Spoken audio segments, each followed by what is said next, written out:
Everyone welcome to numerology bytes. എല്ലാവരും സുഖമാണെന്ന് വിചാരിക്കുന്നു. നമുക്ക് ആൽഫബറ്റ് എസ്സിലും ടിയിലും പേര് സ്റ്റാർട്ട് ചെയ്യുന്ന ഒരു ക്യാരക്ടറിനെ കുറിച്ചാണ് പറയാൻ പോകുന്നത്. ആദ്യം ആൽഫബറ്റ് എസ്സിൽ നെയിം സ്റ്റാർട്ട് ചെയ്യുന്നവർ. ഇവർ എക്സ്ട്രോവേർട്ട് പേഴ്സണാലിറ്റി ആയിരിക്കും. ഒരുപാട് കോണ്ടാക്ട്സ് വെക്കുന്ന ആൾക്കാരാണ്. പക്ഷേ ചിലപ്പോൾ സ്വന്തമായിട്ട് ഡിസിഷൻ എടുക്കാൻ പറ്റാതെ വരുന്നു. ഇവർക്ക് ഫ്രണ്ട്സ് പറയുന്ന പോലെയൊക്കെ ഇവർ ചിലപ്പോൾ ചെയ്യാറുമുണ്ട്.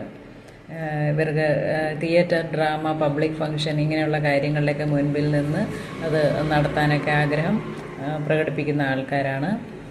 എസ് എന്ന ആൽഫബറ്റ് എപ്പോഴും ഒരുപാട് ആൾക്കാരുമായിട്ട് കോണ്ടാക്റ്റ് വയ്ക്കുന്ന ഒരു ക്യാരക്ടറാണ്. എക്സ്ട്രോവേർട്ട് പേഴ്സണാലിറ്റി ആയിരിക്കും. ഇവരുടെ ആൽഫബറ്റ് റെപ്രസെൻറ്റ് നമ്പർ 3 ആയിരിക്കും. അടുത്ത ടി എന്ന ആൽഫബറ്റിൽ പേര് തുടങ്ങുന്നവർ.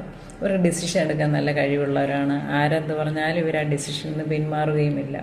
ഫ്രണ്ട്സിനും റിലേറ്റീവ്സിനും ഇടയ്ക്ക് ഇവർ ഒരുപാട് പോപ്പുലർ ആയിരിക്കും. ലൈഫിൽ പ്രോഗ്രസ്സിലെത്തുകയും ചെയ്യും. ടി എന്ന ആൾക്കാർക്ക് എപ്പോഴും ഒരു ശുഭാപ്തി വിശ്വാസമൊക്കെ കൂടുതലുള്ളതാണ്. ഇവർക്ക് ആരോടും ഒരു കാര്യത്തിനോടും തർക്കിക്കാനോ ചോദ്യം ചെയ്യാനോ ഒന്നും താല്പര്യമില്ലാത്ത ആൾക്കാരാണ്.